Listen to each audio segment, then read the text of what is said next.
नमस्कार, स्वागत है सभी प्रतियोगी छात्र छात्राओं का अपने यूट्यूब चैनल आई के हिंदी टारगेट में।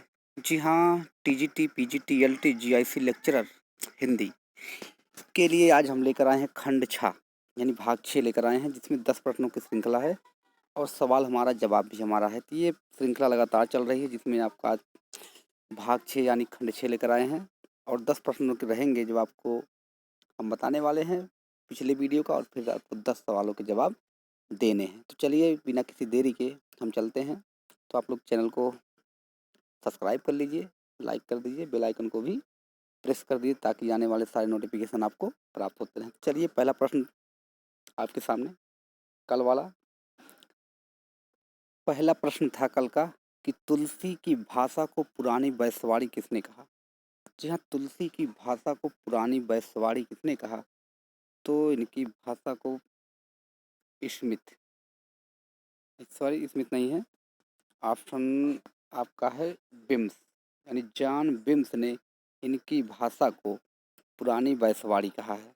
तो ऑप्शन कौन सही है? दूसरा ऑप्शन सही है, जॉन बिम्स ने कहा है इनकी भाषा को पुरानी बैसवाड़ी कहा है। स्मिथ ने तो तुलसीदास को मुगल काल का सबसे बड़ा कहा है, पिछले वीडियो में आप देखे होंगे। तो पहले प्रश्न का दूसरा ऑप्शन सही है। दूसरा प्रश्न, तुलसी की भाषा देखिए 2 बार आया है, चलते हैं गई। कुलपति मिश्र की कौन सी रचना नहीं है? ये तो हम कल ही आपको बता दिए थे वीडियो में। तो ये इनकी रचना नहीं है, भाषा भूषण जसवंत की रचना है।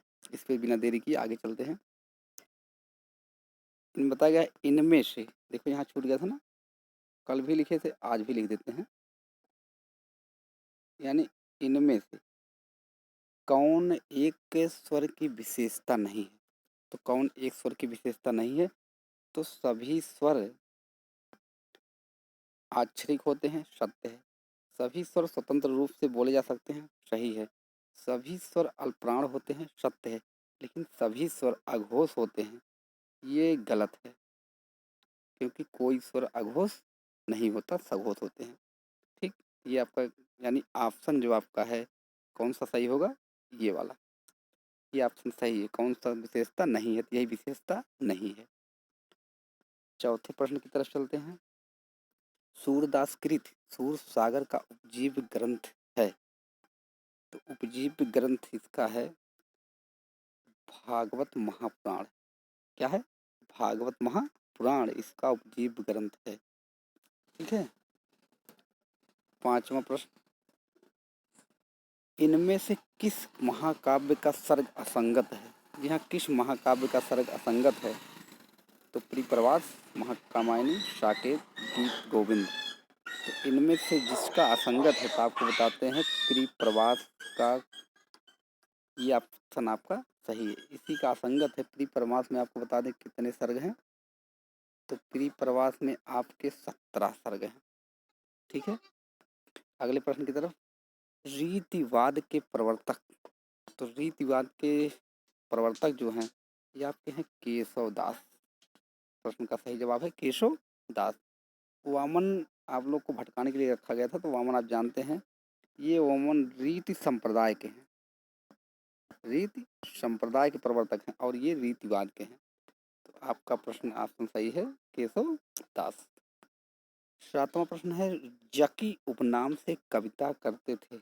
जी हाँ, जकी उपनाम से कविता करते थे। तो जकी उपनाम से कविता करते थे जगन्नाथ दास रत्नाकर। ये जकी के नाम से कविताएं लिखते थे। प्रेमघन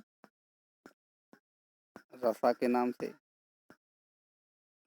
वो भारतेंदु रसा के नाम प्रेमघन, अब्र के नाम से, और गया प्रसाद शुक्ल स्नेही जानते हैं स्नेही और त्रिशूल के नाम से। तो आपका जकी के नाम से कौन है? जगन्नाथ दास रत्नाकर। चलिए अगला प्रश्न, सुमित्रा नंदन पंत जी ने कितने प्रकार के काव्य लिखे? जी हाँ, सुमित्रा नंदन पंत जी ने कितने प्रकार के काव्य लिखे हैं? ये लिखे हैं 4 प्रकार के काव्य। कितने प्रकार के? 4 प्रकार के काव्य लिखे हैं। आपको बता दें, छायावादी, अंतश्चेतनावादी, प्रगतिवादी और नव मानवतावादी। ये 4 प्रकार के इनके काव्य लिखे गए हैं। सुमित्रानंदन पंत के छायावाद के बृहत्त्रयी के कवि आते हैं, जिनको विष्णु की उपाधि मिली है। प्रकृति का सुकुमार भी कहा जाता है, कई बार पूछा गया है, तो आप जानते रहिए प्रकृति का सुकुमार सुमित्रानंद पंत कहा जाता है। हरिवंश राय बच्चन की कौन सी रचना मधुकाव्य नहीं है? मधुकाव्य मतलब आप जानते हैं कौन सी रचना है, इसमें सीधे सीधे दिख रहा है। इनकी रचना का नाम है निशा निमंत्रण। ये मधुकाव्य नहीं है, ठीक है। बाकी इनका देखो मधुबाला, मधुकलश, मधुबाला, मधुशाला, मधुकलश, तीनों मधु मधु है, तो ये मधुकाव्य जो इसमें नहीं है वो मधुकाव्य नहीं। ये भी 4-5 प्रकार के लिखे हैं रचनाएं। अगला आज का अंतिम है, निराला कृति तुलसीदास कैसा काव्य है? जी हाँ, जो निराला कृति है कैसा काव्य है? महाकाव्य, खंड काव्य, मुक्तक काव्य, प्रबंध काव्य, तीन का खंड काव्य है। निराला कृति तुलसीदास कैसा काव्य है? तो खंड काव्य है। इसमें 101 छंद हैं। कितने छंद है? 101 छंद, और सबसे ज्यादा मुक्तक छंद इसी रचना में है। इसको ध्यान दीजिएगा। अगर पूछा जाए कौन सी वह रचना है तो निराला की जिसमें सबसे ज्यादा मुक्तक छंद का प्रयोग किए हैं, तो आप बताएंगे तुलसीदास।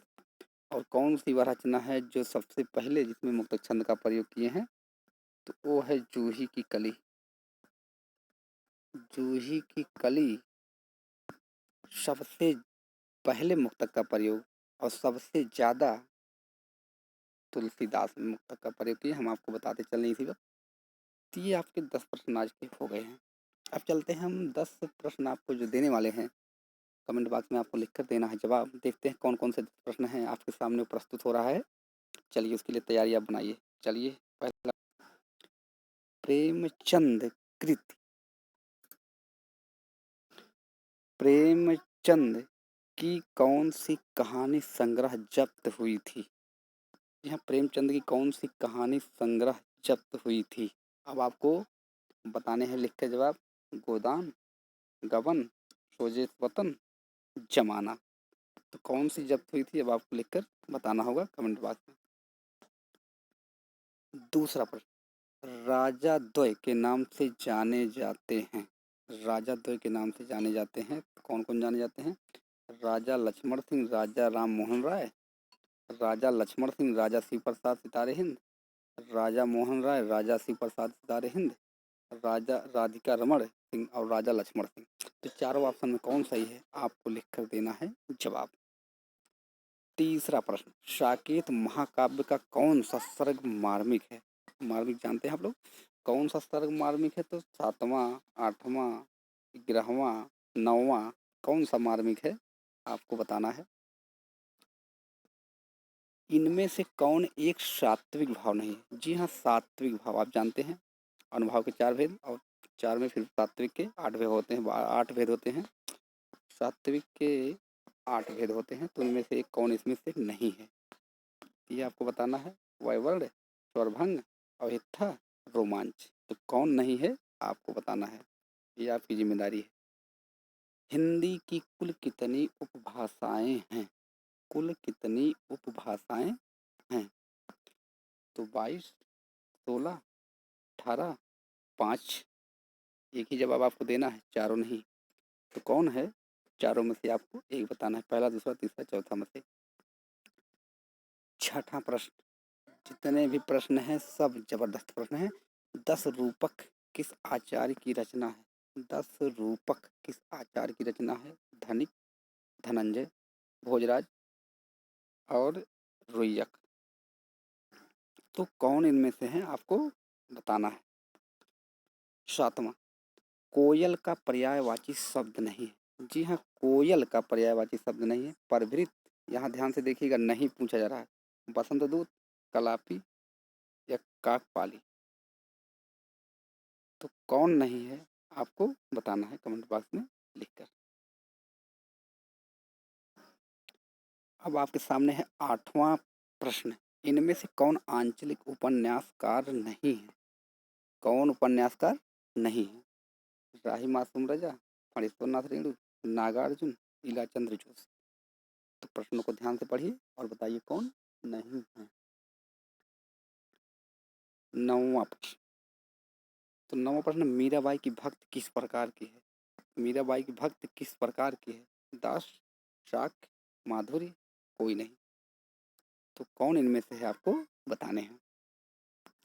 अब चलते हैं आज का अंतिम प्रश्न, 10वां प्रश्न। प्रश्नों को हम बहुत कम समय लेते हैं, 10 प्रश्न देते हैं, बस 10 मिनट में सब कुछ करा देते हैं। आपका ज़्यादा समय जाया नहीं जाएगा।